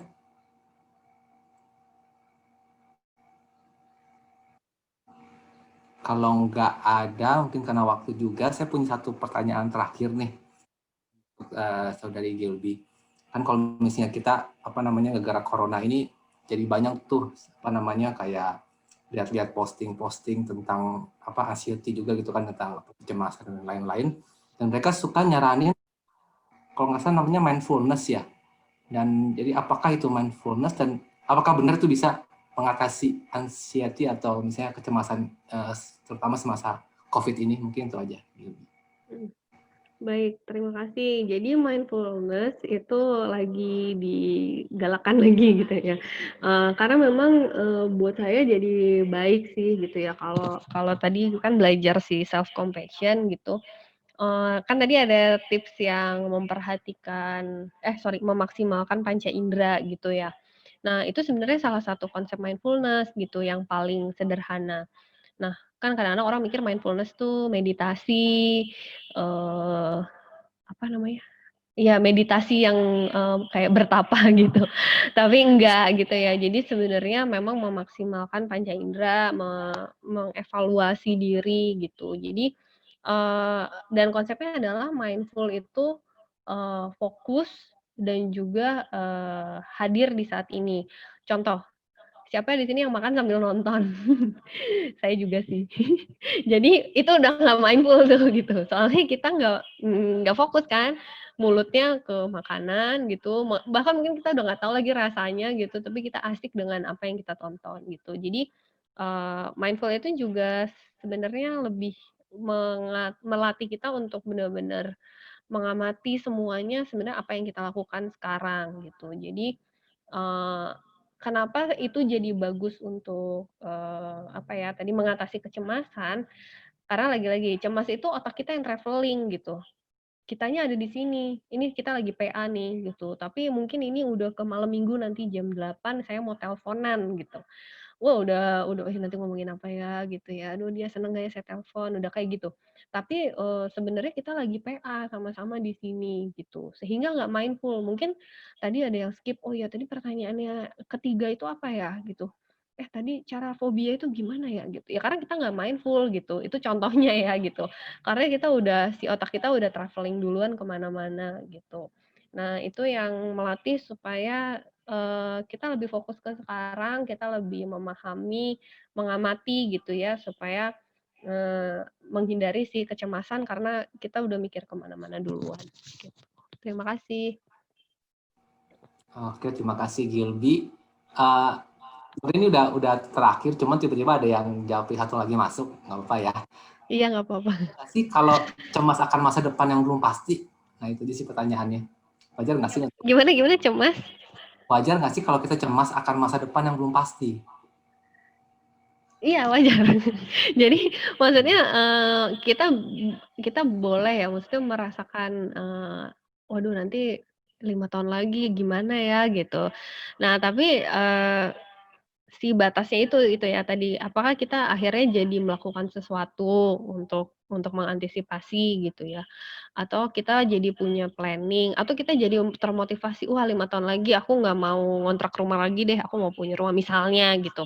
Atau 5 tahun lagi aku nggak mau jadi karyawan gitu, aku mau jadi apa gitu. Ya itu kan jadi memotivasi kita sebenarnya gitu, kita jadi punya langkah-langkah, jadi punya, apa ya, rasa semangat gitu. Tapi ingat ya tadi kalau kita belajar self compassion dan juga kita mengaitkan dengan ilmu kasih gitu ya, ilmu Kristiani kita bukan hanya memikirkan diri kita gitu, tapi kita juga memikirkan dampaknya ke orang lain gitu ya. Jangan sampai karena kita cemas, terus kita jadi ambisius, terus kita nggak peduli orang lain, "Ah biarin deh dia mau susah kek, yang penting gue seneng," gitu. Nah itu juga jadi bertentangan gitu. Itu sih yang kira-kira bisa menjawab ya. Terima kasih. Oke, terima kasih Gilby. Semoga ini bisa menjawab pertanyaan dari teman saya yang sedang mungkin dia galau untuk masa depannya, terutama untuk mencari jodoh mungkin di sini. Oke, pertanyaan kita sampai sini saja karena kita udah mau masuk ke tutup sahabat juga. Sebenarnya masih banyak pertanyaan yang ingin tanyakan ke Gilby ya, karena nggak kerasa udah sejam juga kita tanya jawab, dan dengan jumlah partisipan yang banyak juga kita sekarang, saya yakin ini adalah topik yang menarik karena memang kita masih dalam tengah-tengah situasi pandemik ya, dan kekhawatiran itu adalah hal yang banyak terjadi di sekitar kita. Namun karena memang keterbatasan waktu juga, mungkin kita bisa next time kita bisa buat acara PA dengan topik yang sama juga. Dan saya juga di sini ingin mengucapkan terima kasih kepada Gilby yang sudah memberikan banyak trik untuk kita dalam menghadapi anxiety atau kekhawatiran, kecemasan kita, terutama menghadapi situasi seperti ini. Sekarang kita akan masuk ke renungan tutup sahabat, dan sekarang saya akan berikan waktu ini ke Om Heri untuk membawakan renungan tutup sahabat.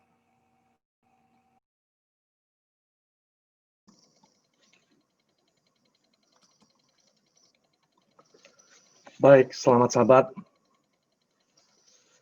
Dan sebelum kita memasuki minggu bekerja pertama di tahun 2021 ini, kita bersyukur oleh karena kita sudah dikuatkan oleh Gilby. Baru pertama saya mendengarkan Gilby. Terima kasih Gilby. Terima kasih nasihatnya dan sebagai pembekalan kita untuk dapat melangkah masuki tahun 2021 dengan lebih baik lagi. Jadi kita tidak perlu cemas ya. Baik. Kita akan meluangkan waktu sejenak. Kita akan mendengarkan nasihat firman Tuhan untuk pembekalan kita masuki minggu bekerja kita. Baik. Baru saja kita melewati tahun 2020. Dan kita sudah memasuki tahun 2021. Hari ini adalah hari yang kedua tahun 2021. Banyak orang mengatakan, banyak pakar mengatakan bahwa tahun 2020 menjadi titik bencana terdalam yang pernah dialami manusia di zaman modern ini. Jadi begitu luar biasanya, sampai dikatakan bencana terdalam dan lain sebagainya. Pandemi COVID-19 yang menimpa seluruh penjuru dunia, tidak hanya kita sendiri, tidak hanya di Indonesia, di seluruh dunia, memaksa semua orang untuk memikirkan ulang bagaimana kita beraktivitas. Kita memasuki tahun 2021 ini. Kita harus berpikir ulang, berpikir dengan lebih baik. Hasanuddin Ali, ini adalah CEO dari ARC. ARC ini adalah Alvara Research Center yang cukup terkenal di Indonesia, mengatakan, pilihan satu-satunya yang bisa dilakukan adalah beradaptasi dengan keadaan dan menyongsong tahun 2021 dengan rasa optimis dan percaya diri. Kenapa demikian? Karena rasa optimisme ini penting sebagai vitamin untuk memperkuat imunitas kita dalam melangkah ke depan di tahun 2021. Ini kata pakar dari Indonesia, Hasanuddin Ali. Kita cukup kenal dengan yang bernama Jack Ma. Jack Ma ini adalah pionir dari Alibaba yang cukup terkenal walaupun sekarang sudah mengundurkan diri. Apa kata Jack Ma? Jack Ma mengatakan bahwa tahun ini kita jangan berpikir untung atau rugi. Tahun ini jika kita bisa bertahan dan bisa melewati tahun 2020 ini, kita sudah beruntung. Jadi tahun 2020 bagi seorang kaliber Jack Ma itu juga merupakan tahun yang luar biasa buruk. Jadi seorang CEO dari Alibaba mengatakan tahun 2020 ini janganlah berpikir untung rugi. Bisa lewat aja syukur. Dan kita bersyukur. Kita sudah memasuki hari kedua di tahun 2020. Ada dua nasihat penting dari Jack Ma untuk menghadapi tahun 2021. Nasihat yang pertama, hal yang sangat penting yang harus kita miliki adalah kesabaran. Yang pertama adalah kesabaran. Yang kedua adalah jangan mengeluh. Yang pertama kesabaran, yang kedua jangan mengeluh. Kenapa jangan mengeluh?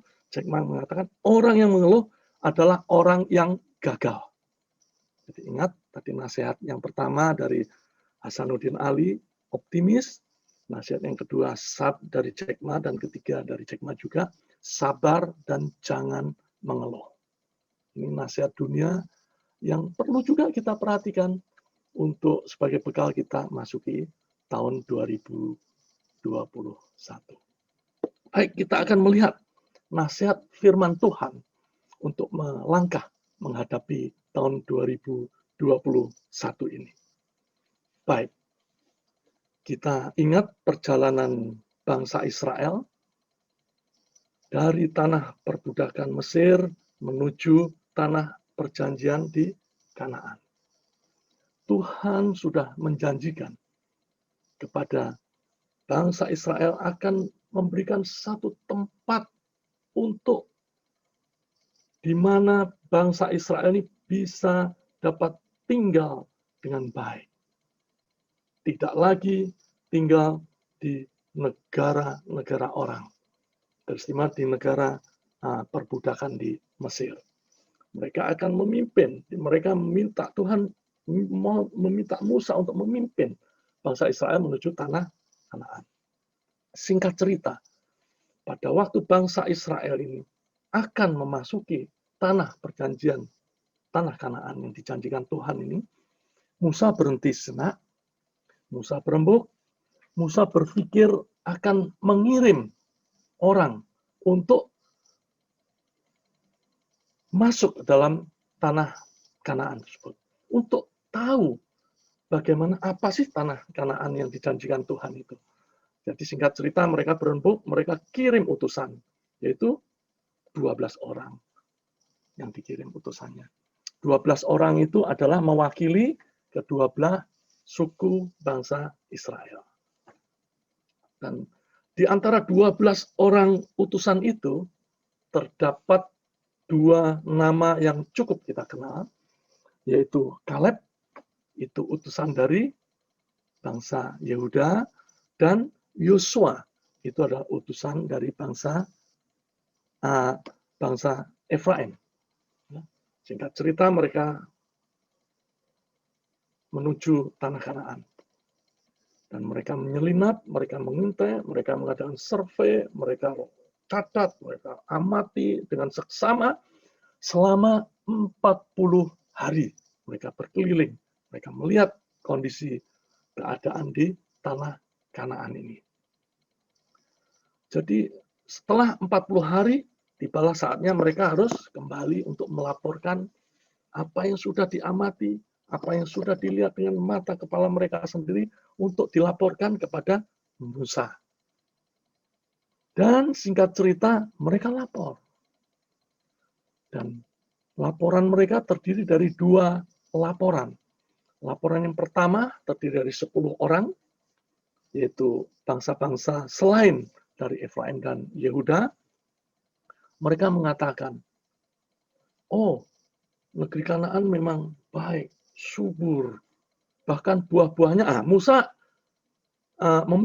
meminta kepada utusan ini, tolong bawa hasil-hasil dari perkebunan yang dihasilkan di tanah Kanaan itu, bawa pada kita akan melihat. Mereka membawa, oh, buah-buahnya bagus, segar-segar, baik, subur tanahnya, luar biasa. Namun, nggak mungkin kita ini akan masuk ke dalam tanah Kanaan. Wah, bangsa mereka itu luar biasa, kuat-kuat penduduknya. Kita kecil di mata mereka. Bagaimana kita akan melawan mereka? Ibaratnya kita disenggol saja, kita udah kalah. Itu bangsanya raksasa semua itu. Di sini kita tahu itu ada keturunan Enak yang di situ, itu keturunan raksasa, tinggal di situ. Nggak mungkin itu. Nah, pada waktu mereka melaporkan demikian, Kaleb maju ke depan. Kaleb memotong 10 orang ini yang melaporkan kepada Musa. Mereka bilang, oh tidak begitu. Tidak begitu. Tanahnya subur. Baik, dan kita diyakinkan itu adalah janji Tuhan. Apabila kita bisa tinggal di Kanaan, tentunya kita juga akan makmur sebagaimana penduduk Kanaan sekarang ini. Soal bangsa yang besar, bangsa yang raksasa dan lain sebagainya, kita percayakan pada Tuhan. Kita serahkan pada Tuhan. Tuhan sudah menjadikan, Tuhan berjanji, artinya Tuhan akan berada di pihak kita. Kita jangan melupakan pimpinan Tuhan selama ini. Setiap hari Tuhan memberikan kita makanan, mana.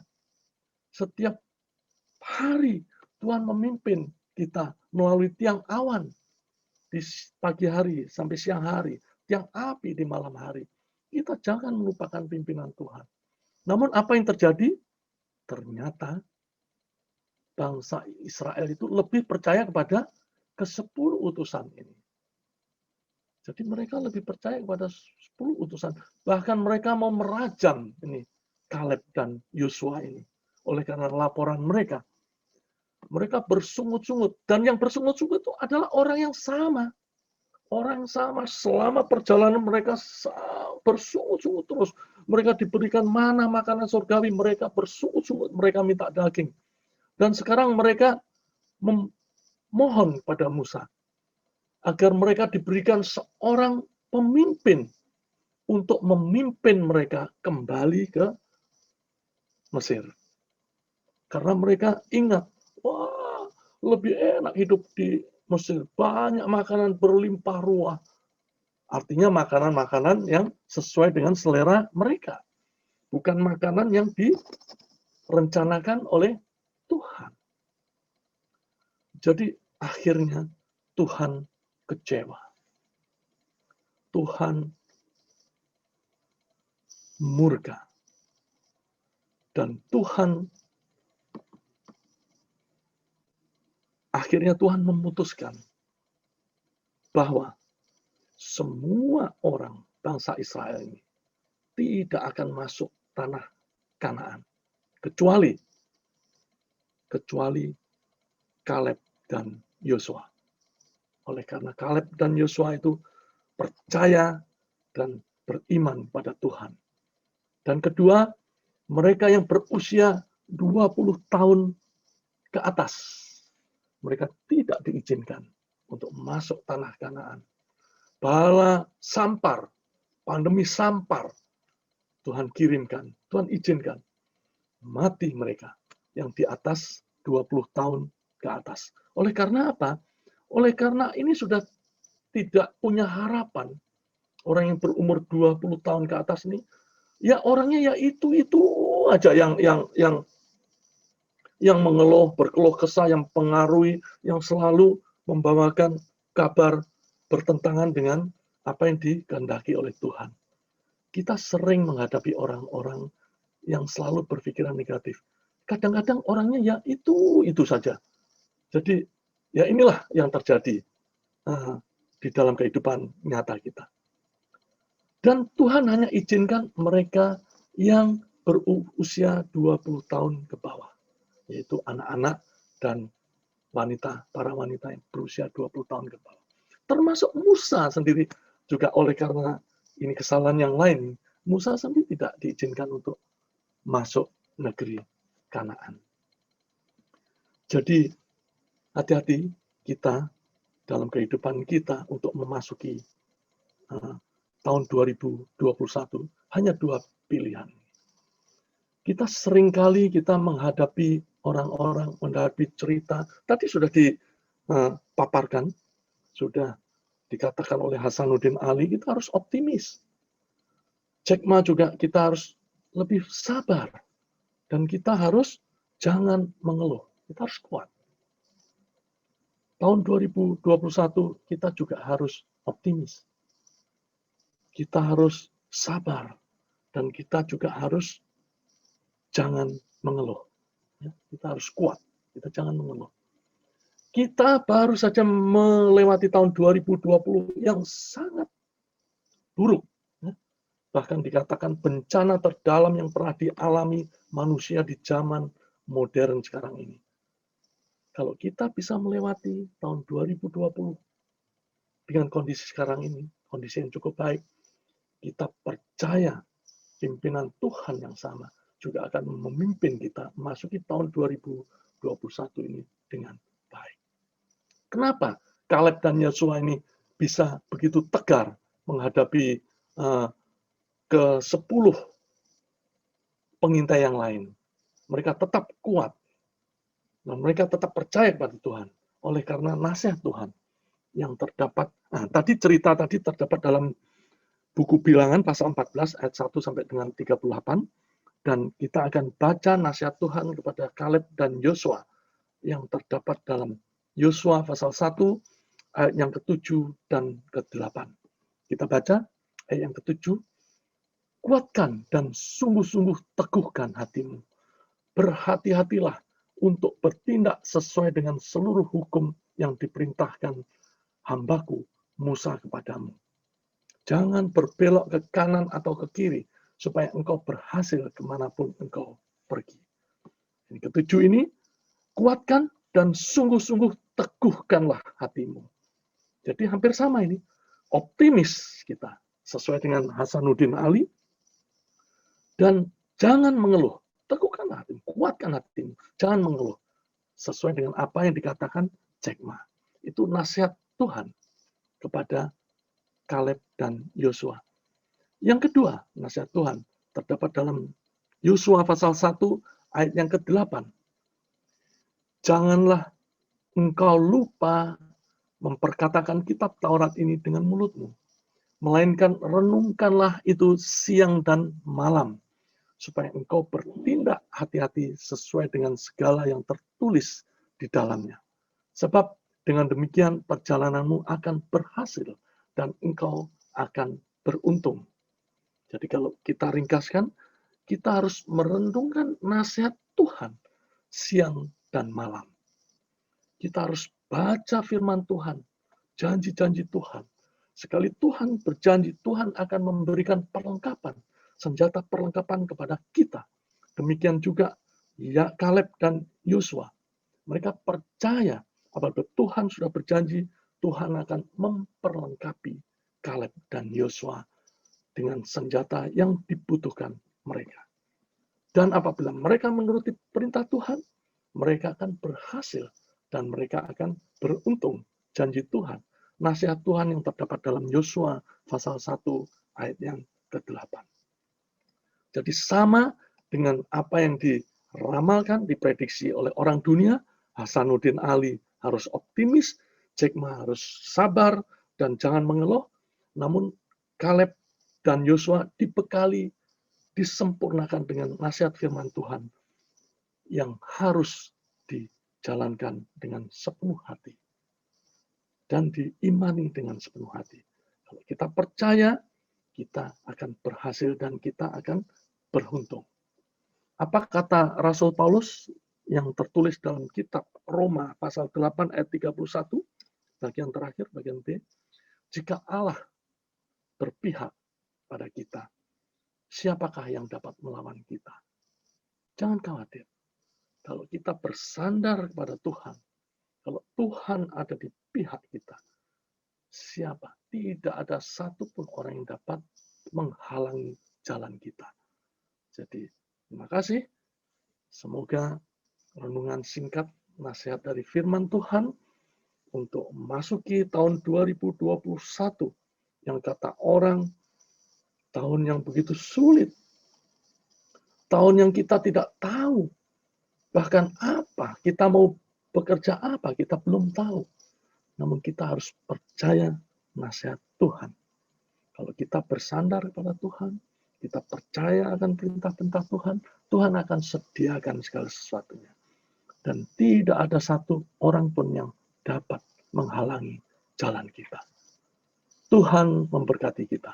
Dan selamat memasuki minggu bekerja. Amin.